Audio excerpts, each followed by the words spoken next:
Good morning. Um, I have some hopeful news.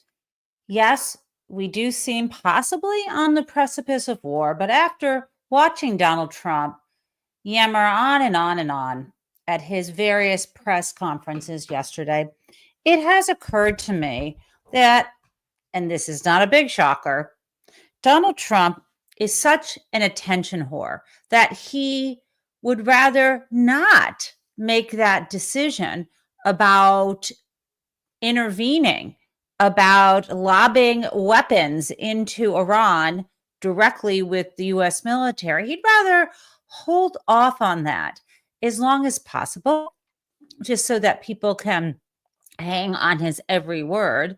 And also, ultimately, I don't know, the longer he waits, maybe his friends can purchase more gold futures or figure out what investments they would like to make. And if he decides against intervening, getting out and making their bundle or whatever trade that they have imagined. So I am feeling like, even if it's 50-50, even though Donald Trump seems to have a really itchy trigger finger, more than anything, he likes the spotlight. And yesterday, he got a lot of it, and he made the most of it in his own mind. So let's start with his weird comments about how he makes really important decisions. Let's play that. Does that mean you haven't made a decision yet on what to do? I have ideas as to what to do, but I haven't made a final. I like to make the final decision 1 second before it's due, because things change. I mean, especially with war, things change with war. It can go from one extreme to the other. War is very bad. There was no reason for this to be a war. There was no reason for Russia, Ukraine. A lot of wars there was no reason for. You look. Oh my God. Can we break that down? As he tries to process his thoughts, most people hear this and are alarmed. Why would he wait till the so-called last second to make a decision? But it's even stupider than that. He says he waits to the, right before he needs to make it. Well, when it comes to something like turning in your homework 1 second before it's due, or if you're about to order from a restaurant menu and they say, sir, and it's on you and everyone else has placed their order, that's the last second, right? But when you have a decision about whether to strike another country with military weapons, it's not as if, I don't think, there's a moment right before and it's like, okay, well, your tea time, sir, is at 10 a.m., so you'll have to decide it by 9:59.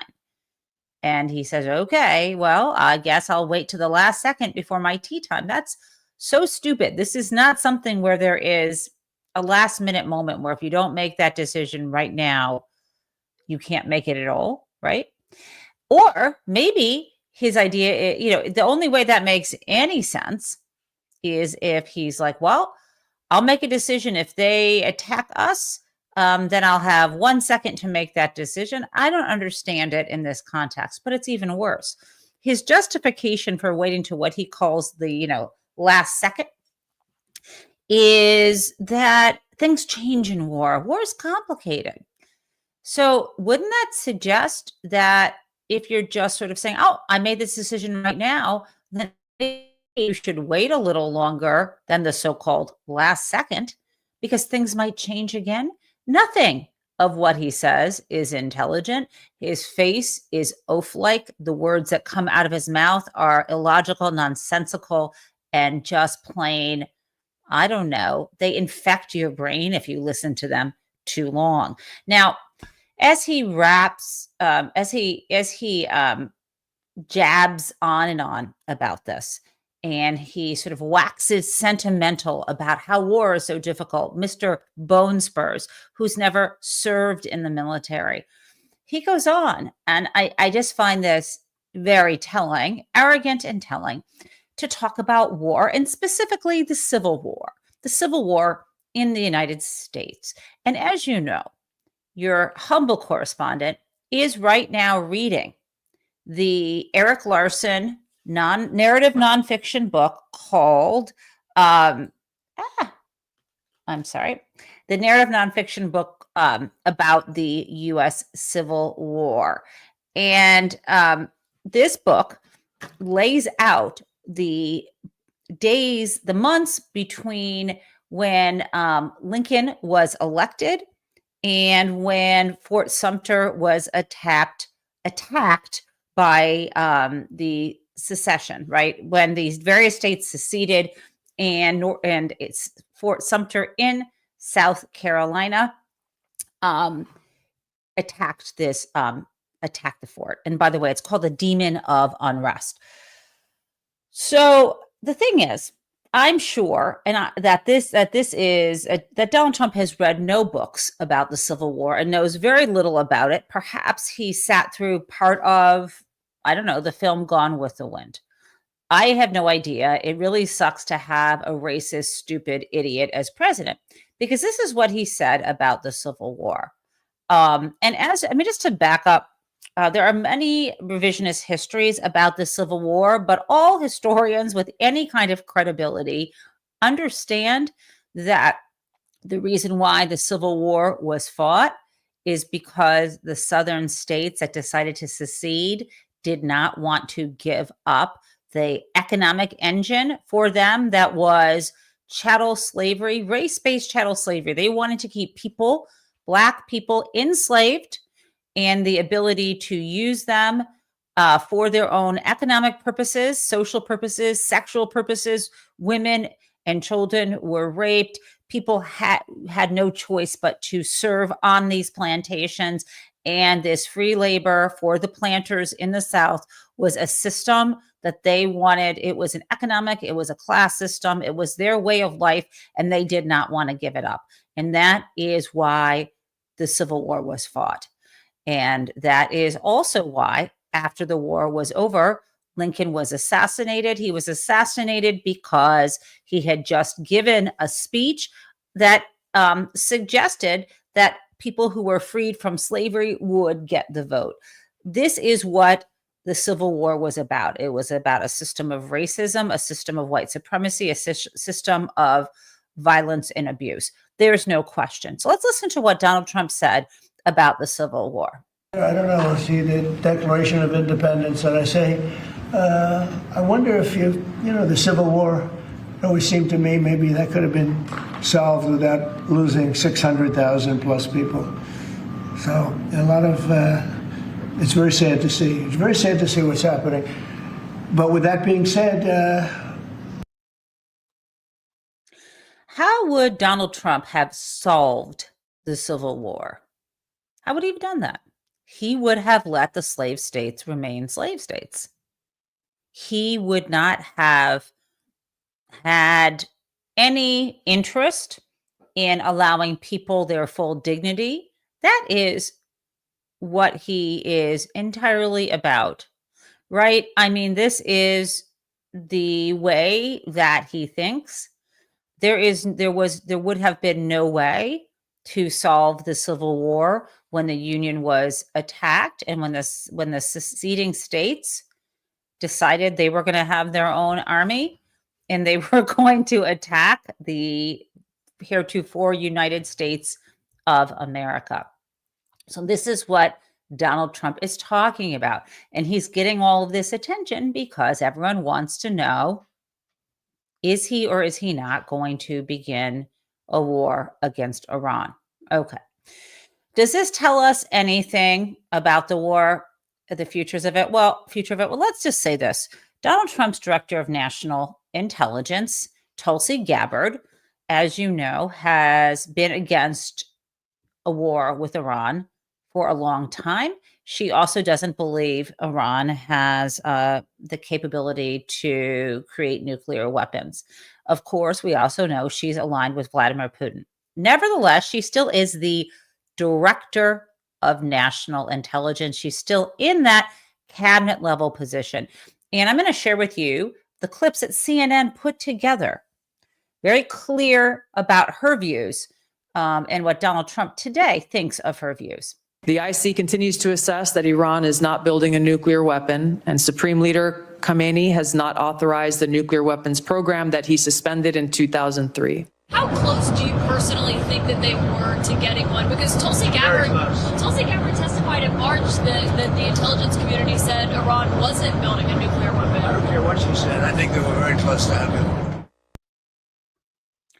I don't care what she said. So why does he even have a cabinet? I wouldn't have chosen her.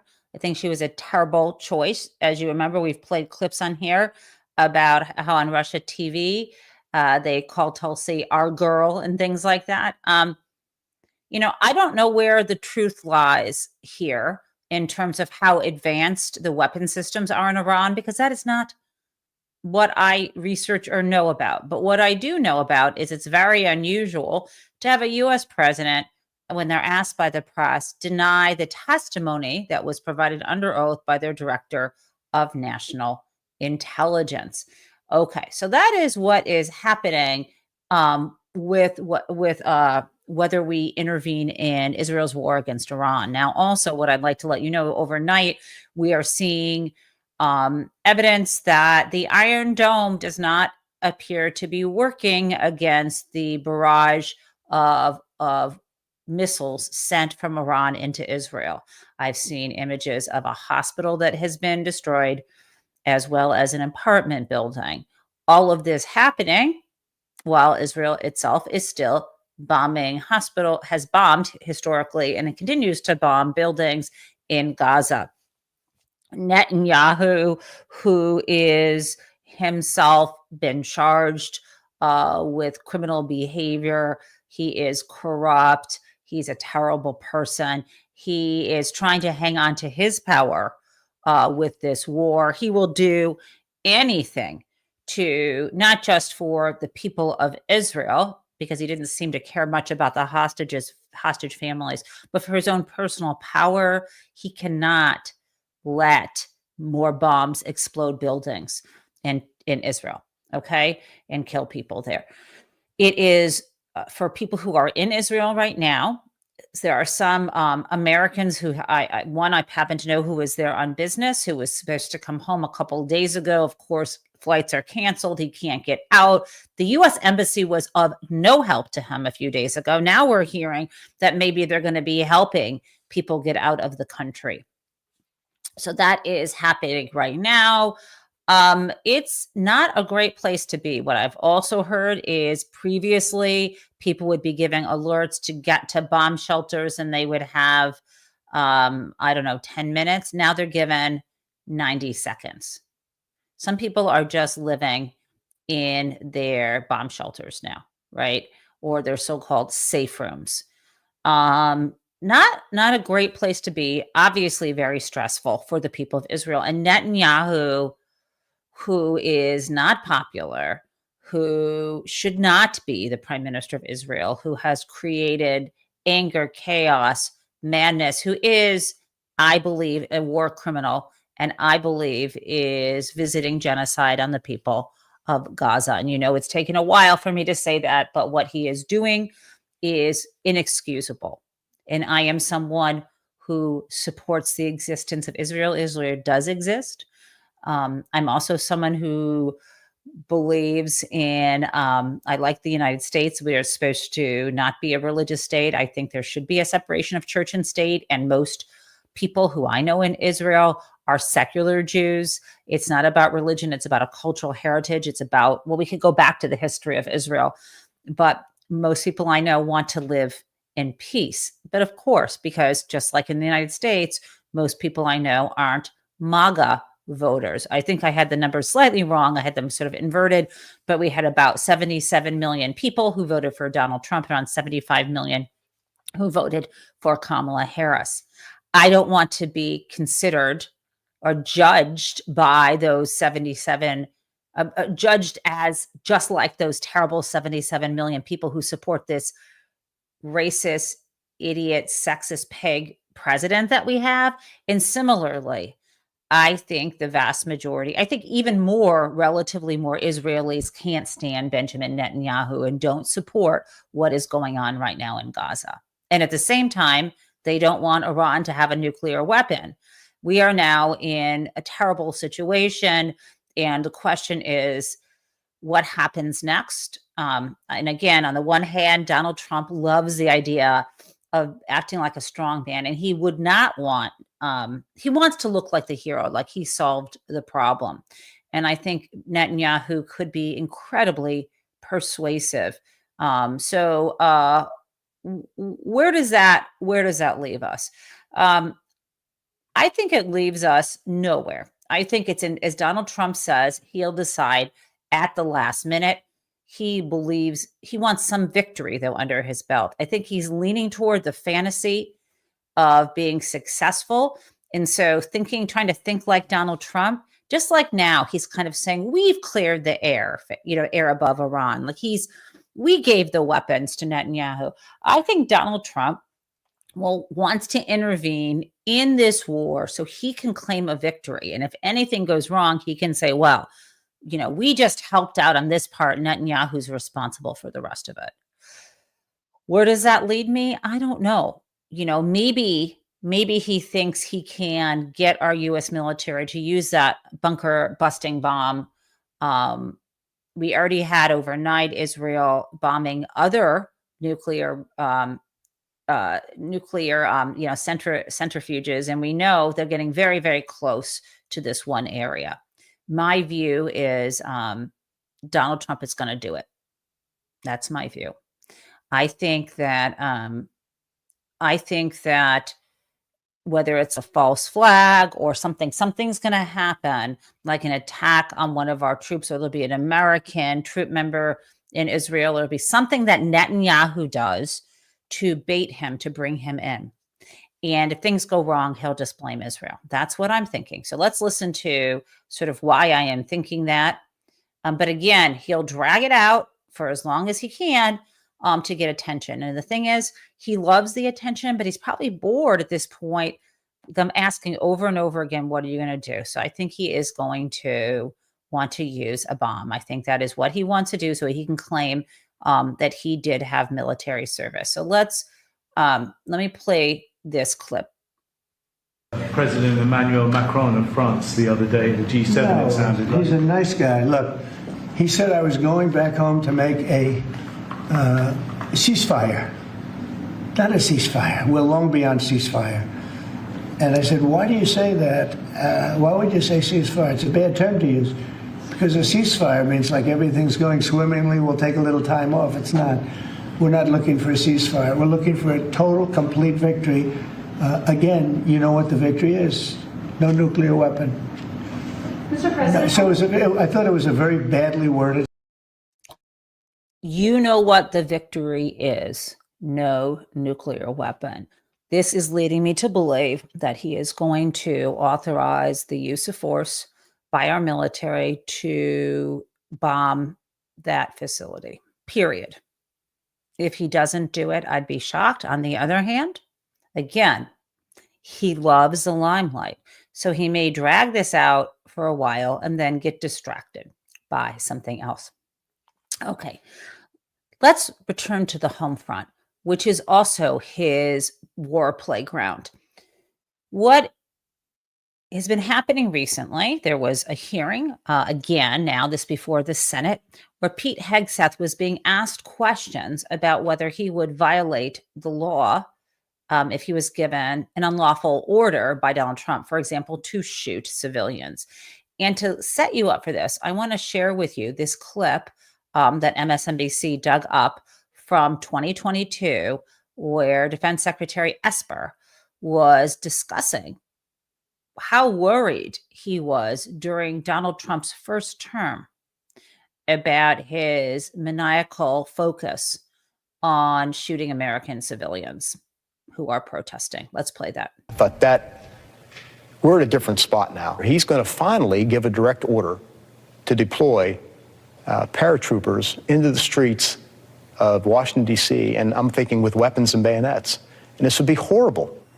What specifically was he suggesting that the U.S. military should do to these protesters? He says, can't you just shoot them? Just shoot them in the legs or something. And he's suggesting that that's what we should do, that we should bring in the troops and shoot the protesters. The commander-in-chief was suggesting that the U.S. military shoot protesters. Yes, in the streets American of our nation's protesters. capital. That's right. Shocking. It is shocking. And how far are we from that? Why is he federalizing the National Guard? Why is he wanting to bring actual armed troops, right? The military, not just nationalizing, not just federalizing the National Guard, which, as we've talked about, and which a federal court in California decided was beyond the president's authority, because regardless of whether he is able to define it under one of the three categories in the statute, whether it is there is an invasion, or there is there is some reason that the federal law cannot be enforced, or there is another of the third categories where under 10 USC 12406, the third category being a rebellion against the authority of the government. So again, even if this were an invasion by a foreign country in, for example, the streets of Los Angeles, and even if it was a rebellion against the U.S., or even if the third category, the president's unable to enforce federal law, even if any of those three exist, you still need, under this statute, to get the to issue that order, you need the consent. You need the consent of the governor, right, of the state. Now, if it's in D.C., it's a different story. Then you would need the commanding general of the National Guard. But in California, he needed this, and he didn't get it, right? He didn't care to follow the law. So that's where we are. So when he was before the Senate, people were asking Hegseth about this. Let's listen to Senator Elizabeth Warren ask him. Hegseth, if the president wanted to deploy Marines to Chicago and New York City like he did in Los Angeles, would you carry out that order even if the local governors and mayors objected? Well, Senator, because Governor Newsom was unwilling to address That's not my protecting question. federal law enforcement agents in Los Angeles, President Trump had all the authorities, and the Defense Department happily supported defending our ICE agents in the conduct of their job. They have the right, as Americans, to be able to do their job without being attacked by mobs. And we will protect them in that process. And if other states needed it, we would provide that. I know that you heard my question. So you would be willing to send troops if the president ordered it to Chicago, New York City? That's right. Well, thankfully, New York City, unlike California, unlike Gavin Newsom, is willing to step up and address the issue with their local law I will enforcement. take that as a yes. How about if the president says he wants to send troops to 15 cities? Would you be willing to do that? Senator, I don't accept your hypothetical because it's That's a hypothetical. Not a real That's one. the question. You're the Secretary of Defense. Would you send troops to 15 cities if the president said do it? Would you do it? 15 cities. Again, Senator, it's a complete hypothetical lacking any context Look, at all. You're the Secretary and I refuse of to box Defense. myself in based on Well, you questioning can on a refuse, hypothetical. But you're here asking for $1 trillion, and I want to know how you're going to spend it. And so my question is, if Donald Trump tells you to send troops to 15 American cities, are you going to spend the money and send the troops? Thankfully, we're spending money on securing our southern border. Okay. I refuse to be boxed in. Okay, big man. This is just a hypothetical. I won't answer. Okay, let's listen. Is it just a hypothetical that Donald Trump will want to send troops into 15 cities? We saw Pete Kegsbrath. We saw his True Social, where he said he wanted to go into Democrat-run cities. And if your goldfish brain has already forgotten that, Pete, I'm going to show you the clip just of yesterday of Donald Trump saying he would do it. Let's listen. We quelled that thing, and the fact that we are even there thinking about going in, they won't bother with it anymore.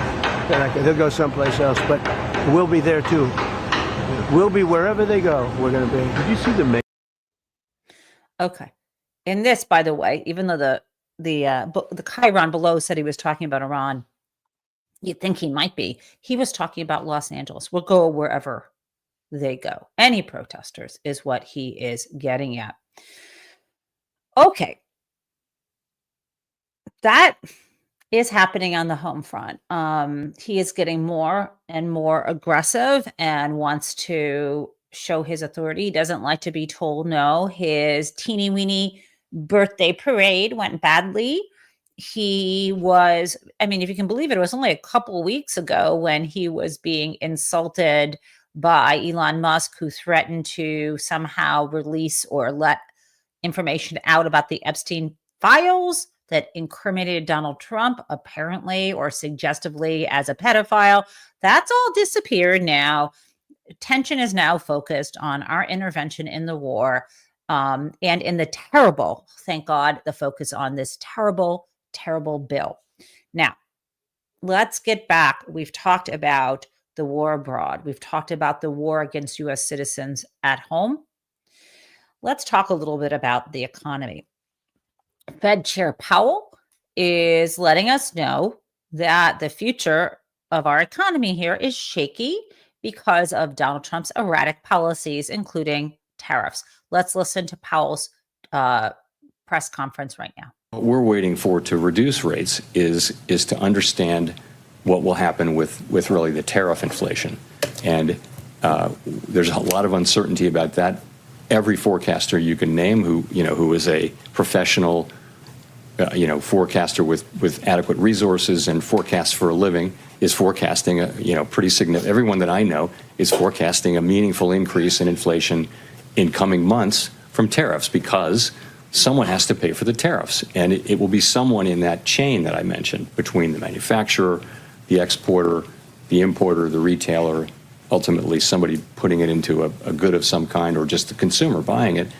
And all through that chain, people will be trying not to be the ones who pick up the cost. But ultimately, the cost of the tariff has to be paid. And some of it will fall on the end consumer. We know that because that's what businesses say. That's what the data say from past. So we know that's coming.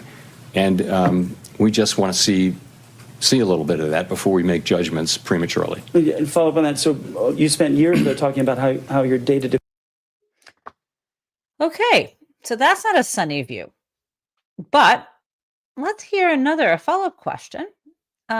We had a reporter ask the Fed chair what he thinks about the intimidation tactics that Donald Trump is using to try to get Powell to give all the happy talk that Donald Trump wants people to hear about the economy. Let's listen to that.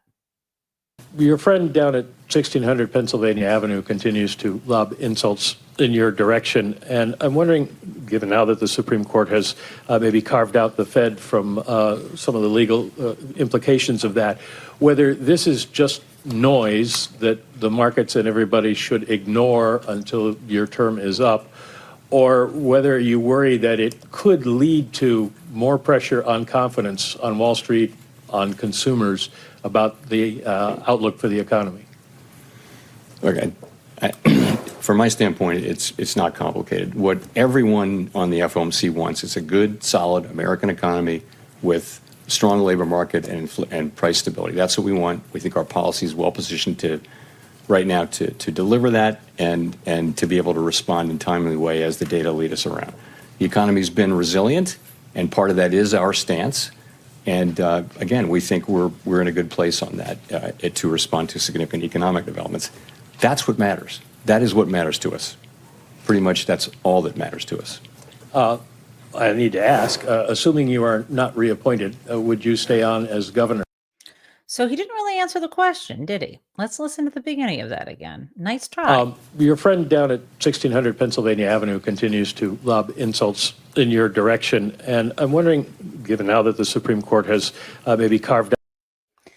Lob insults at you. So he kind of ignored it. Like he didn't even bat an eyelash at Donald Trump. Some acronyms there, the people, the FOMC, the Fed Open Market Committee, the chair is a member of that. The focus is on the U.S. economy. the bottom line is Jerome Powell is a serious person, and Donald Trump is an utter buffoon. Now, I've got a couple more things before we get to crazy town. Yesterday was a really rough day at the United States Supreme Court. They issued a 6-3 decision in a case called U.S. versus Germedi, and this involved a Tennessee law that sought to basically block the ability of transgender people who are under the age of 18 to be able to get the medical care that their doctors and their parents think they need. And these are things like hormone and puberty blockers, so that when they hit puberty, these are kids who have gender dysphoria, who don't identify with their assigned gender at birth. And so this might be someone who is born, who is assigned, the language is assigned male at birth, but doesn't feel like that is right, that feels trans or feels non-binary, or similarly, someone assigned female at birth who doesn't feel that way. And I know that a lot of people want to mock this and use this as a scapegoat. And there are a lot of Democrats, liberal Democrats, who believe that supporting trans and non-binary rights is why, Republicans win, and we should just throw these kids and adults under the bus. And as they're saying that, it makes me want to vomit. You don't know who you're talking to. You could be talking to someone who is a trans or non-binary person themselves, who has a family member who is. And I know people who say stuff like this. And I'm going to start to speak out more when I hear it. Now, let me just say how horrific this decision was and how terrible it is especially when I hear people wanting to throw the people who are transgender under the bus. And let me just be clear about this. I just want to be super clear. In my view, there's reasonable debates about trans women or trans men in sports. And you always only hear about trans women. You don't hear about trans men playing sports. And the reason why I say that is because we don't allow, for example, if you have a women's sports team and a trans woman, and this is the appropriate term, the idea that you call someone who is a trans woman a man is stupid and insulting.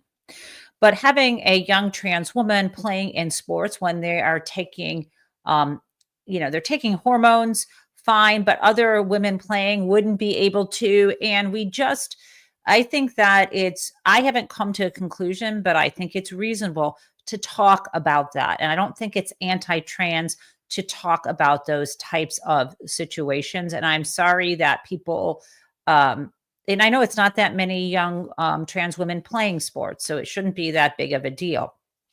So having those conversations out loud and saying, how many people are we talking about? What are the concerns about competitiveness? Similarly with trans men playing on men's teams. So that discussion to me is a separate discussion from the rabid transphobic. And by the way, transphobia is inherently linked to sexism and gender oppression and this kind of, I believe, fascist desire to create a class of so-called he-men who dominate over other men that don't appear to be as, animalistic, this sort of strongman thing, right? It's a kind of conformity to a certain kind of toxic masculinity that endorses and encourages abuse against children and women, right? That is a fact, is a kind of sex hierarchy. We don't need to go back to that,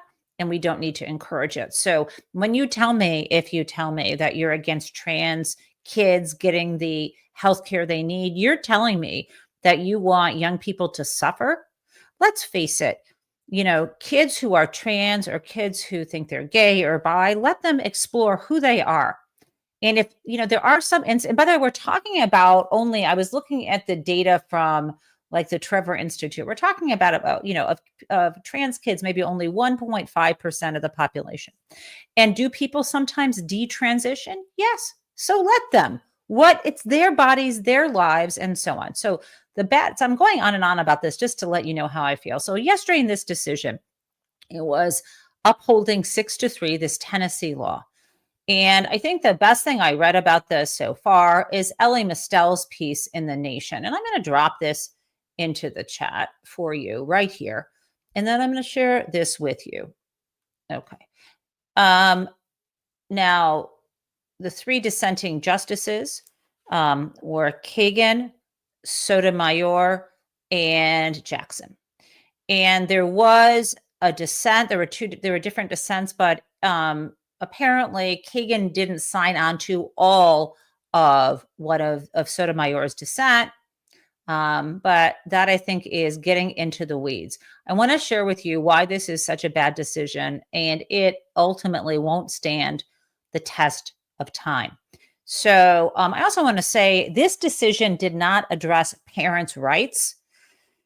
However, I want to make a plug for this. If you are a parent, and I thought we were supposed to be for parents' rights. If you're a parent and your child needs and wants gender affirming care, and the doctor thinks it's appropriate, whether that be hormone therapy or surgery, which is not as usual until someone is over the age of 18. But if your doctor agrees that your child should get hormone replacement therapy or puberty blocking hormones or what have you, and you believe this is important for your child and it's what your child wants, and everyone has informed consent, why in the world should 6 justices sitting up on the Supreme Court stand in the way of what the doctor thinks, what you as parents think, and what your child thinks? They have no business doing that. These are the same Supreme Court justices and the same conservatives who don't want their children to hear sex education at school that includes non-heterosexual options, right? They are able to go into schools and say that. So why are these 6 justices going into a doctor's office? So let me share with you before I get to crazy town, a little bit from this decision or from Ellie Mistel at The Nation's analysis. So let me share my screen with you. Okay. So I'm going to skip this out. I just want to do this. Okay. So are you looking at this with me? Yes, you are. This is in The Nation. This is Ellie Mistel. I love him. True ally for the LGBTQ community. So the Supreme Court's AntiTrans decision will live in infamy. Subheading: in its bigotry and deceitfulness, U.S. versus Germedi is destined to be seen alongside Plessy, Dobbs, Dred Scott, and all of the court's other most notorious decisions, right? So Plessy versus Ferguson, you might remember, that's the Supreme Court that said separate is equal. Dobbs was which is still the law, the recent Supreme Court decision overturning Roe v. Wade, so that now states can deny women the right to have bodily integrity and to choose an abortion if they would like. And of course, Dred Scott saying that people who were enslaved weren't really people. Okay, so let's look. I'm going to only read you a little bit of this, the intro, and then one part of Ellie's assessment. The Supreme Court, by a vote of 6-3, upheld a Tennessee law banning gender-affirming care to minors on Wednesday. The case, called U.S. versus Germedi, involves a Tennessee law known as SB 1. The law essentially seeks to eradicate a class of transgender individuals by denying them hormone and puberty blockers when they hit puberty. But the Republicans on the court ruled that such viciousness is not discrimination. The Tennessee law explicitly prohibits the prescription of medicine based on gender identity of the patient asking for it. But the Supreme Court, Republicans on the court, ruled that such bigotry is not discrimination. In other words, in order to greenlight discrimination against trans children, the Supreme Court conservative majority ruled that the Equal Protection Clause does not apply to all people equally, right? That's in the 14th Amendment. To achieve his desired results, Chief Justice John Roberts, who wrote the majority opinion, used one of the oldest legal tricks in the white man's book. He reanimated the should-be-dead idea that treating people the same is the same as treating people equally. And here we go. He said, meaning Justice Roberts, he said, and this is, of course, because he penned the majority decision, he said that the Tennessee law doesn't discriminate on the basis of sex because cis and trans kids are prevented from doing the same thing, taking hormone blockers or enhancements to treat gender dysphoria, gender identity dysphoria, or gender incongruence. Let me tell you, if you don't know what cis means, C-I-S, that means someone who is on, trans means like across or opposite. Cis means they're on the same side. So cis, I would be considered a cisgender person. I'm assigned female at birth and I identify along whatever I consider to be female gender identity. Okay. So again, Roberts is saying it's equal because both cis and trans kids can't take hormone blockers or enhancements to treat gender dysphoria and so on. And then Ellie goes on, this is a fallacy that bigots fall back on every time in the history of this country when their discriminatory laws are challenged. White people and Black people have the same access to schools and swimming pools, albeit separate. Black people can't play basketball against white people, but white teams have the same prohibition from playing Black teams. Jewish people have the same right to attend the Christmas celebration at school as Christians. Gay people can't have a same-sex marriage, but neither can straight people. So how can this be unequal? Yes, that's how that went down. So I encourage you to read Ellie's piece. I didn't want to go into detail trying to parrot the arguments or repeat the really the really disgusting and I believe irrational arguments made by the Supreme Court majority here. I think you can get a taste of it from Ellie's work. Okay, now, one more thing before Crazy Tim. Donald Trump decided to mock transgender athletes for no good reason other than he's a dick. And he had this team, a soccer team or a football club from Italy at the White House. Remember, we are in the summer of, or sometime, I think it's summer of 2026, supposed to be hosting the World Cup. And so here is Donald Trump trying to bait the athletes from Italy who are in the White House who don't want to insult trans women or any women. And you can see him trying to do it and them keeping their cool. He is a pig. He was never for open borders, and he was never for, if you think, he was never for transgender for everybody or men playing in women's sports. Can I just say this thing? The other day he used this language, transgender for everybody. And he put that in his same True Social post where he said he wanted to, have the U.S. forces enter all the Democratic cities so that they can have ICE raids there. And to support the ICE raids in these Democrat-run cities. Now, he also mentioned how, he thinks all these Democrats are Marxists and that we want transgender for everybody. And I'm thinking, why not? Why shouldn't it be your option if you have gender dysphoria to be transgender or non-binary? Obviously, it's not something Donald Trump wants to do, despite the fact that, look at the guy. He wears more makeup than I do. He spends absolutely for sure more time on his hair every morning than I do. And he wears lifts in his shoes. He's able to take on attributes that have typically been associated with women, and he can do that. But he for sure identifies as cis male. Why can't he let everybody else have transgender available? He's suggesting that somehow everybody is going to be forced to be transgender. And the whole thing about gender identity is that you should, and people who support trans rights, is people should be able to live in and perform and be in the gender they feel. So he thinks that's a bad thing. I think it's good. Let's continue. You know, he was never heard that. Have you ever had women? Could a woman make your team, fellas? Tell me. You think? You're being nice. What do you think? Think a woman could make the team? General managers, what do you think? Difficult. You don't say it. Close. We have a very good women's team, though. You do have, right? Yeah. But they should be playing with women, right? You know, it's one of those things. One of those things. See, they're very diplomatic. Okay. So now he's thinking, should a woman be able to play in his team? Is he talking about a trans man? Or is he talking about a trans woman playing on the team? It's not totally clear what the hell he's talking about. But he's also insulting women. And women's soccer is fabulous. Again, everything about him is about domination and hierarchy. Okay. Let us now get to Crazy Town. Here we go. And Governor Newsom, sorry, that is not what I wanted.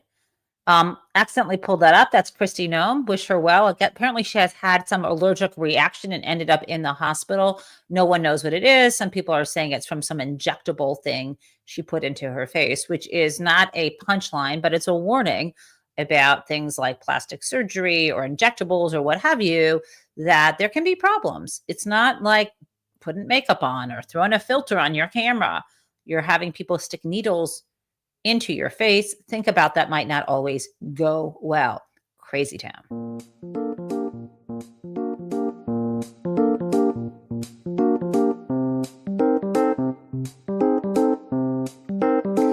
Okay.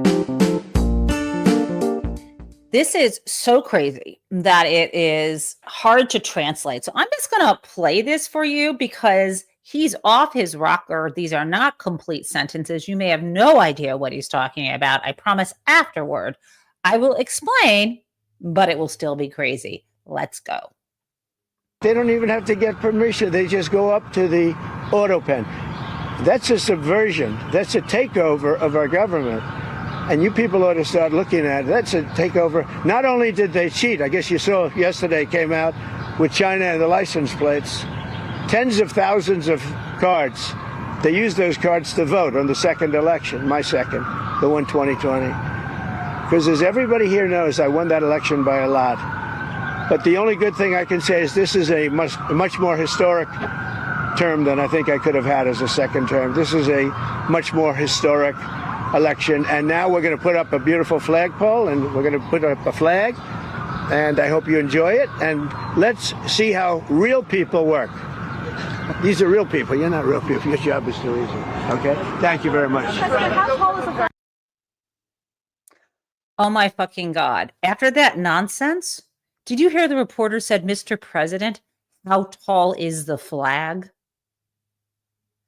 He held a press conference because he decided that the flag on the White House wasn't enough. He wanted 2 more flags.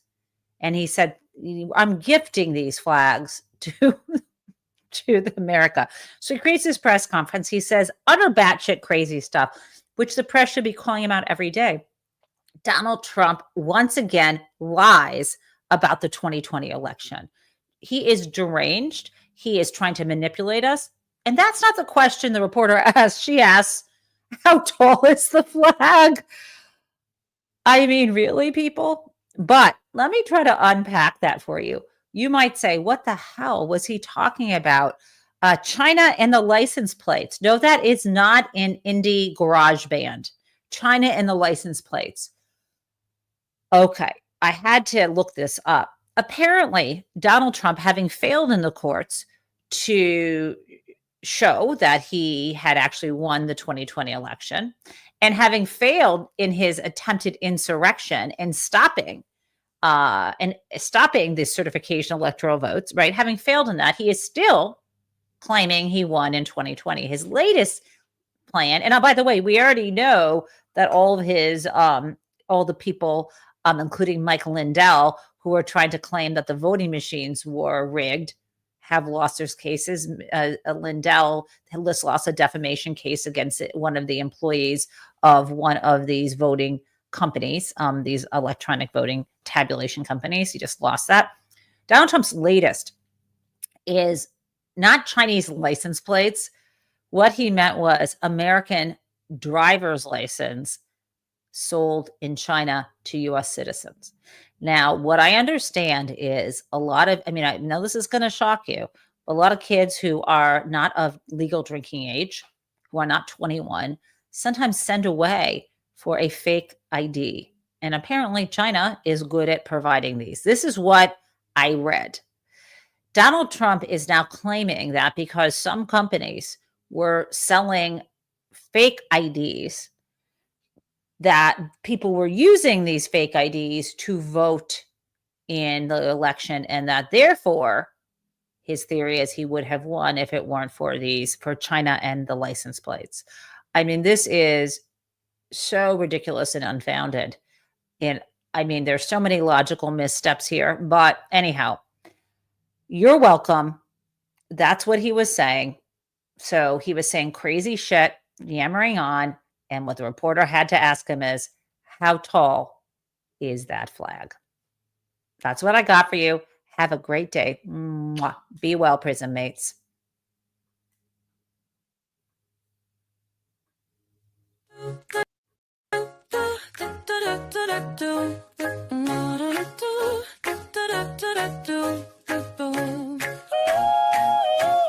Hello, prison mates. It's the Gen Taub show. Well, welcome everyone. Let's learn about what is happening in politics yesterday and today. There is hope, and we are together in this democracy we work for. And again, welcome to the Gen Taub show.